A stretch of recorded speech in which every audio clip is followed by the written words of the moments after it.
There's a lot to like with the Nationals acquiring Harry Ford from the Seattle Mariners, but here is what I like the most.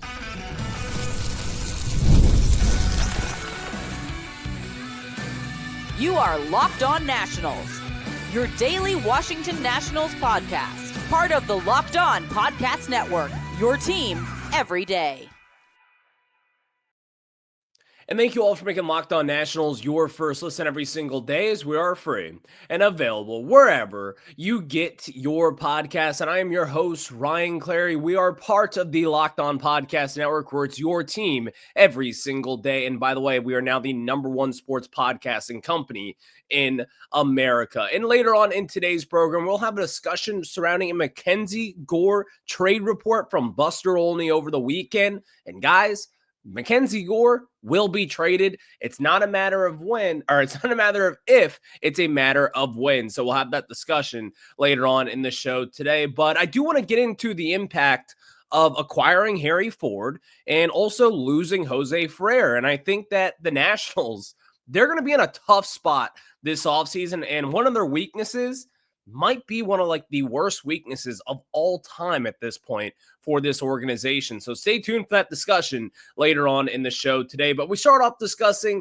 what I like most about the Harry Ford deal, as the Nationals, they get a top 50 prospect with Harry Ford, who should be on this Nationals opening day roster, but we'll dive deeper into it. I'll tell you exactly why I love this deal. But of course, today's episode is brought to you by FanDuel. And if you want to be right in the middle of the action this season, visit FanDuel.com and place your live NFL bets all season long. So over the weekend, if you missed it, the Nationals, they traded away Jose Ferrer, one of their better lefty bullpen relievers, and they got back a top 50 prospect with Harry Ford. It was a pretty surprising trade. I don't think any Nationals fan expected to move off of Jose Ferrer, and Nationals fans, and including baseball people across the sport, did not expect the Nationals to get a top 50 prospect in all of baseball with Harry Ford.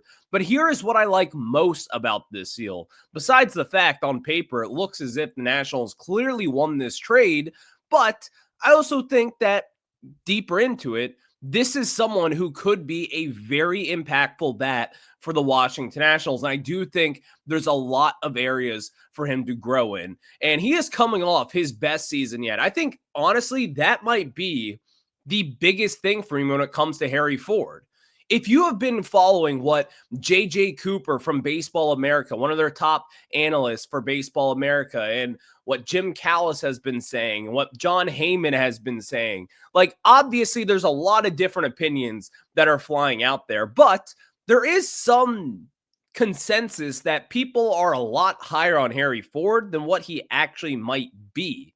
And I think there's a lot of people that have fallen in love with the idea of Harry Ford, but yet has not really put up the numbers to back that up. Well, he is coming off his best season as a major leaguer. And I think even when you look at it at a deeper rate, his analytics were really impressive this past year. And I think there's a lot of areas where he improved off, but really what he has been known for is his raw power. He finally had that power come together this past season. And I think that right then and there, playing in less than 100 games, that's something that we can all be excited about. He hit his career high with 16 home runs in AAA this past year. And by the way, that was just in 97 games. In 2024, in AA, he batted .249, which is one of his career lows up to this point. He slugged at a .367 clip, which is his career low. And even then, didn't have the power numbers. That was across 116 games. He only hit 7 home runs. He only had 26 doubles there. He did steal 35 bases back in 2024. And again, that just kind of goes to show you the profile of the player that Harry Ford is and what he could be. We've always talked about the modern era prospect and just kind of what you want to look for and this different kind of skill set that some players might have and kind of what the trend is in baseball. The marrying of power and speed is something that is a hot commodity nowadays. To get that combination from a top catching prospect is something that you do not see every single day. I mean, When was the last time you heard of a catcher stealing 35 bases in a single season? I have not heard about that. Now, I will be saying this, 2025, he only stole 7 bases. It's because I think he was dealing with some injuries there, and who really knows what happened there with the full story. But even back in 2023, stole 24 bases. In 2022, stole 23 bases. Like, this is someone who could easily steal 20 plus bases if he's given a 162 game season. So that profile right there and the speed there, that's something that we can surely watch about. Now, I think the analytics, this is probably the most impressive feat for me, because I like talking about having different prospects with different skill sets in our system. And I think Harry Ford right now is a very unique guy for the Nationals. If you go back last offseason, the big move was trading for Nathaniel Lowe. And I brought up some red flags as soon as the Nationals made that trade. And when you send off Robert Garcia, you get an all-star player like Nathaniel Lowe, and you're like, okay, but what's the catch? The catch was he was falling off in a big way analytically. His exit velos were down. His hard hit percentage was down. His RBI, his slugging was down. Everything was down. And I think that right then and there, when you're on a downward trajectory, that kind of goes to show you like, oh, this guy may not be as coveted as what we once saw him with Nathaniel Lowe being a silver slugger and a gold glove winner in the past. But now with Harry Ford in this deal, this is someone who is actually going up at this point. And he just turned 22 years old, by the way, this past season. His average exit velocity was up from 87 miles per hour to 89.4 in AAA.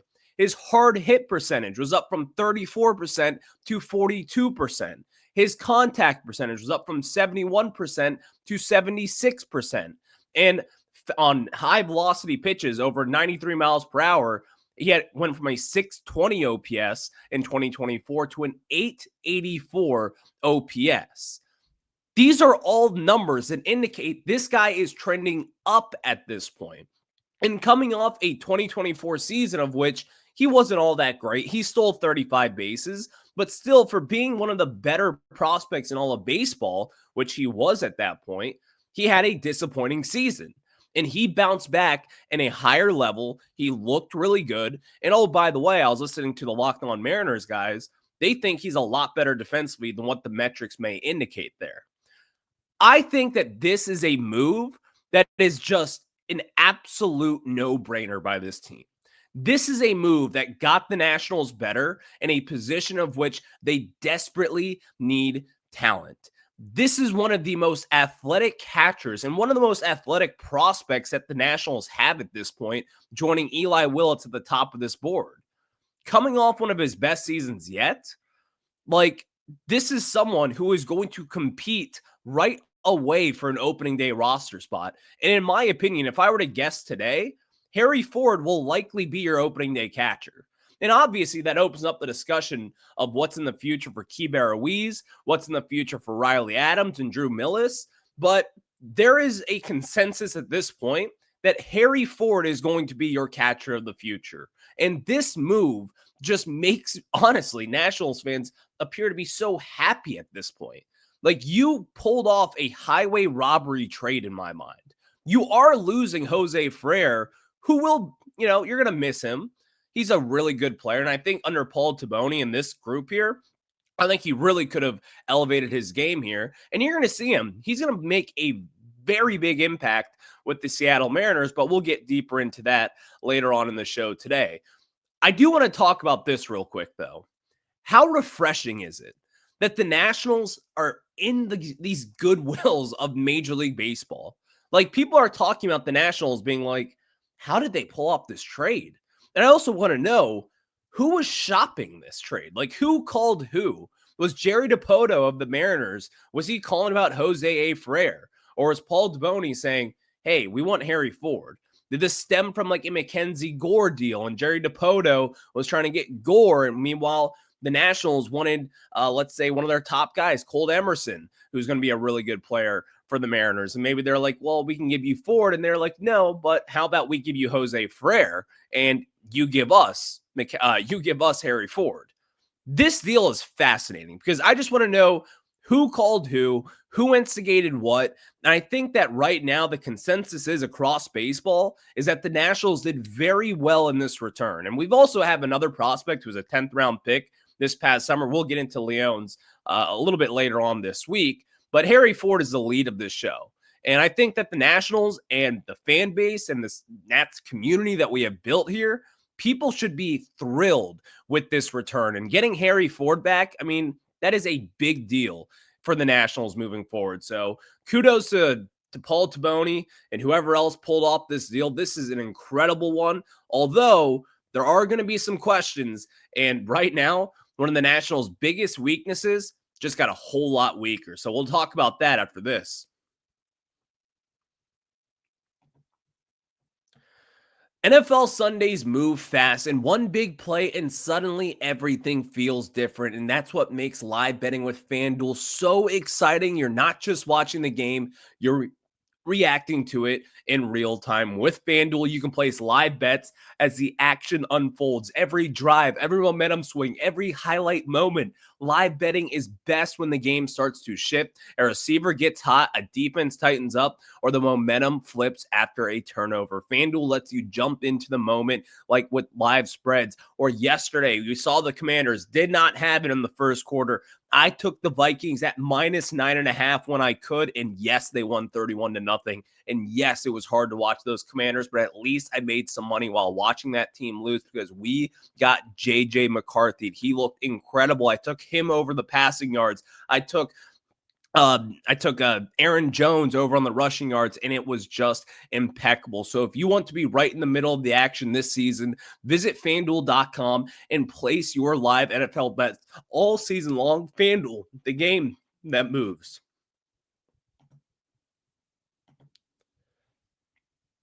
And we are back here on Locked On Nationals as the Nationals made a big move in getting Harry Ford, a top 50, a consensus top prospect in the game today. And you give up Jose Ferrer, who a lot of Nationals fans are like, easy, like make that deal 100%, which I 100% agree with. This is a deal that I would make in a heartbeat.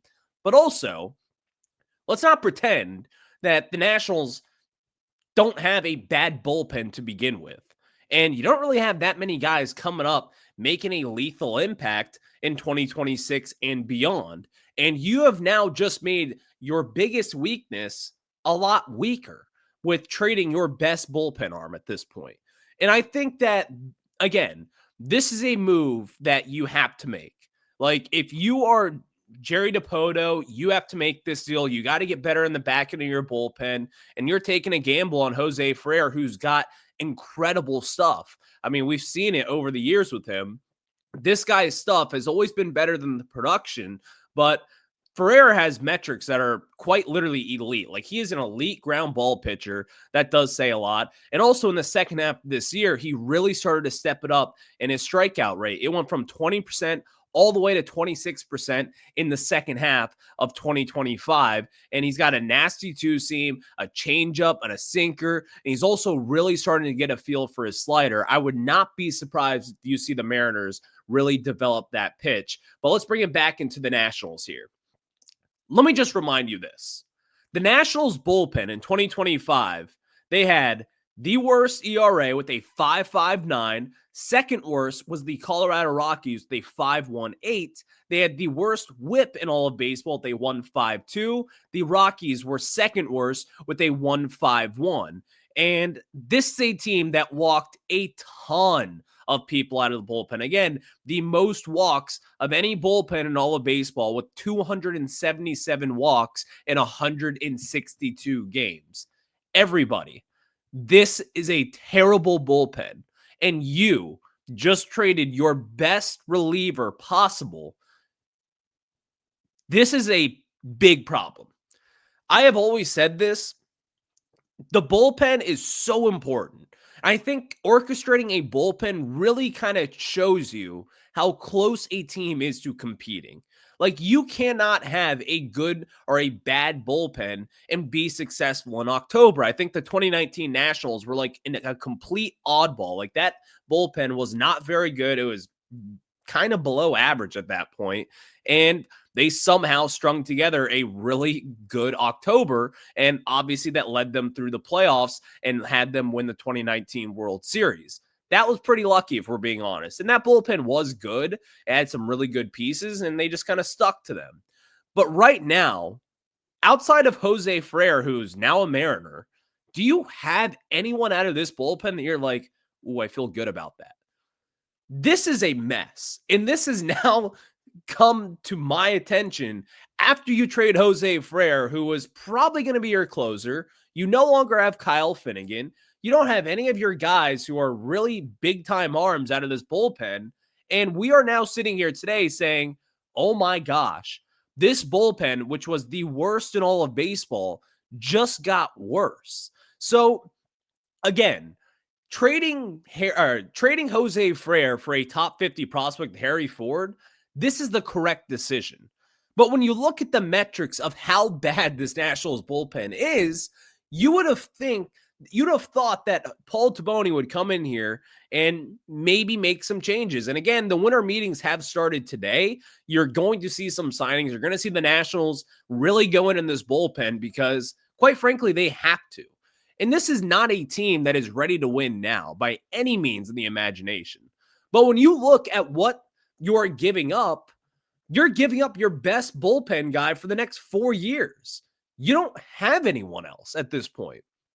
We could talk about Grissom. We could talk about different guys. You could talk about free agents who could come in. But quite frankly, the Nationals are not going to be putting themselves in a situation to sign any big-time bullpen pieces. That's not where this team is today. So I think at this juncture, like, you have to go into this MLB winter meetings if you're Toboni, and you have to improve this bullpen because it is really bad at this point. And again, we're talking about getting rid of one of your best arms who will be a very good, in my mind, all-star kind of pitcher who I think has the ability to close out games in the next few years here. And you just lost that. So while you get Harry Ford back, do I make this trade 100 times out of 100? Yes, unequivocally so. But also, you have such a hole in this bullpen now, and you're like, oh my God, like, who closes games for you in 2026? Is it Cole Henry? Do you make a sign? Do you have someone in your farm system that you're like, oh, we like this guy? I can tell you this, the Rule 5 draft is in, I think, 2 days, Wednesday night. The Nationals are definitely going to sign someone in that draft, and they are going to keep him in the back end of this bullpen, and that's what you have to do at this point. So we'll have more on that on tomorrow's show and kind of who I expect because, I mean, you got to get someone. You have to get someone in this bullpen because it's going to be one of the biggest free agency talking points for the Nationals after you trade MacKenzie Gore. It's going to be, what do they do with this bullpen? How do they improve it? And will they improve it? So we'll have more on that during next week's show. And of course, as the days go on here with the MLB winter meetings. But I do want to quickly hit on this because, again, the impact of this Jose Ferrer trade for Harry Ford, I mean, it's a monumental trade for this team. And I think that the impact is absolutely going to be felt, and in a way, with Keibert Ruiz.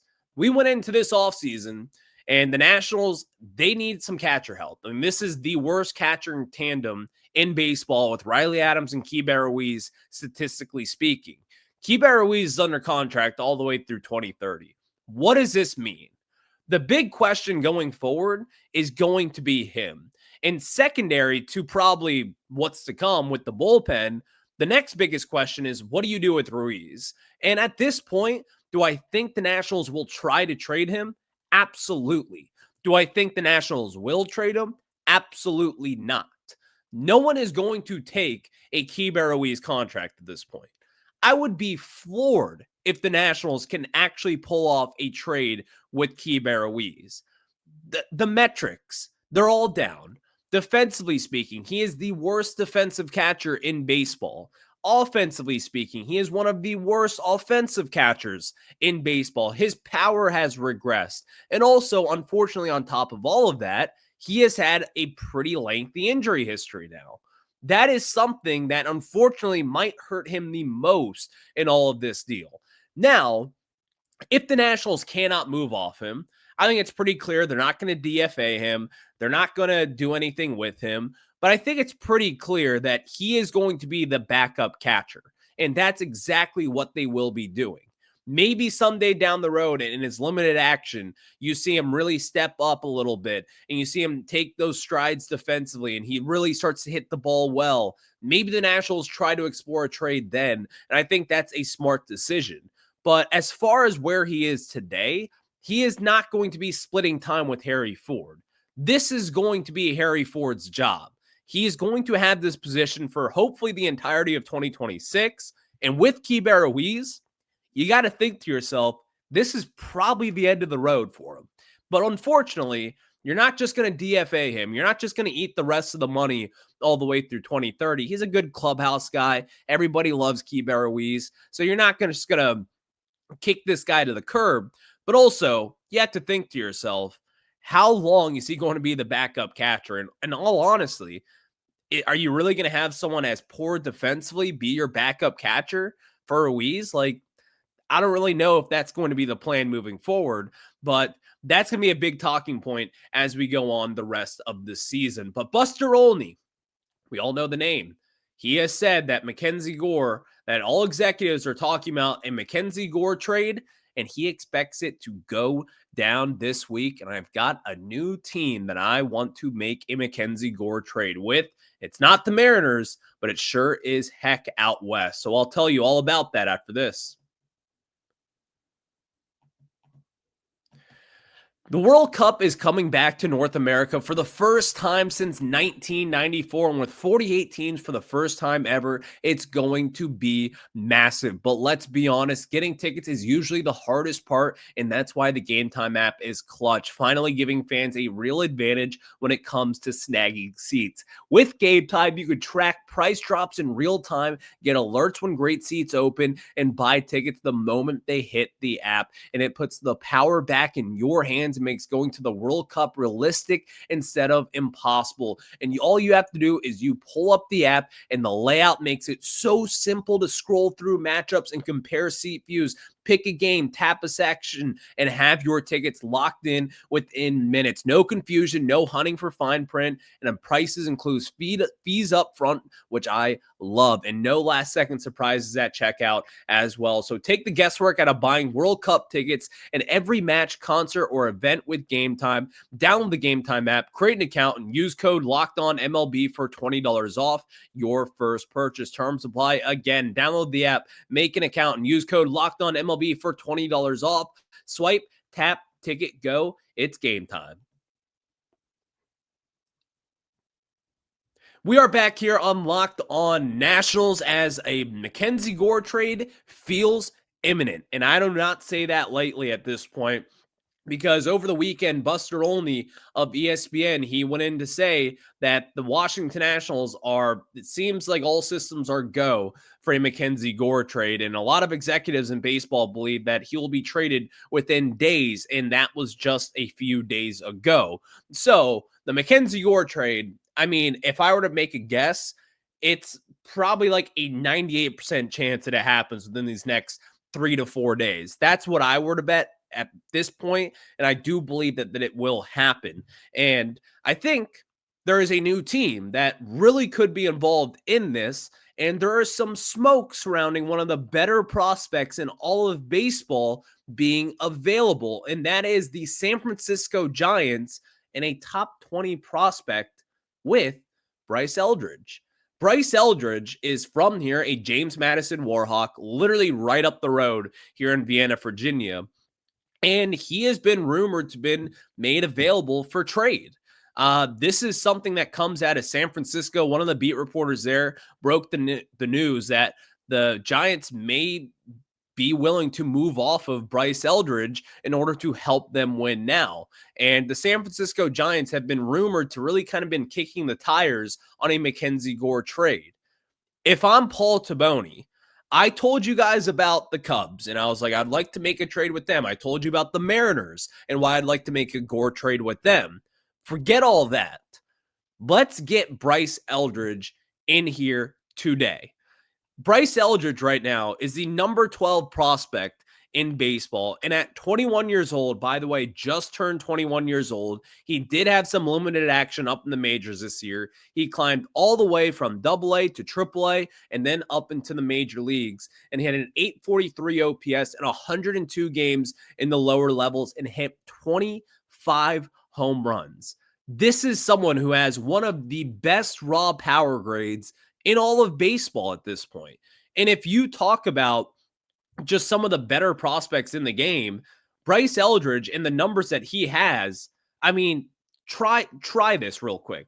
Let me pull up these exit velocities for you and just kind of where he ranks amongst Major League Baseball, because this is someone who is an elite prospect. And looking at his exit velo, that ranked in the 97th percentile in minor league baseball. His expected slugging is in the 95th percentile, yet his barrel percentage in the 96th percentile, his hard hit percentage in the 98th percentile. This is someone that if I were Paul Toboni today, I am calling Buster Posey of the San Francisco Giants, and I am saying 1-for-1 trade MacKenzie Gore for Bryce Eldridge, and I would be thrilled with that move. Number one, local kid, big time power, left-handed bat.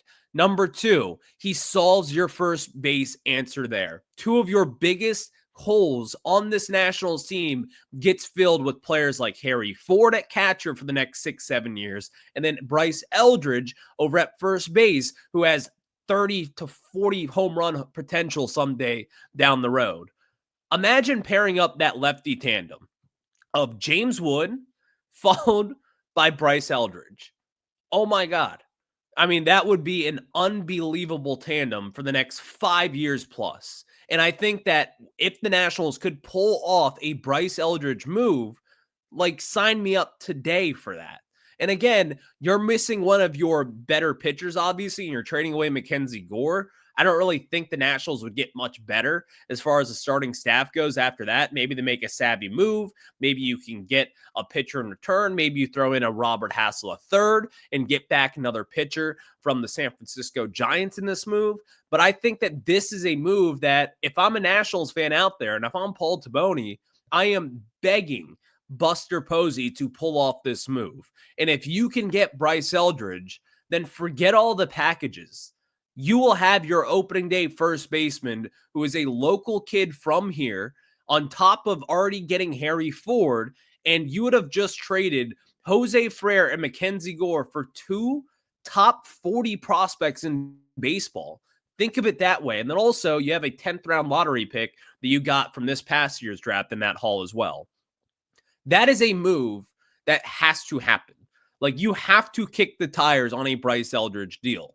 And I think with where everything is going right now, like Joe Ryan, while a lot of people expect him to be traded, there isn't really much smoke surrounding that at this juncture. So who knows what happens there.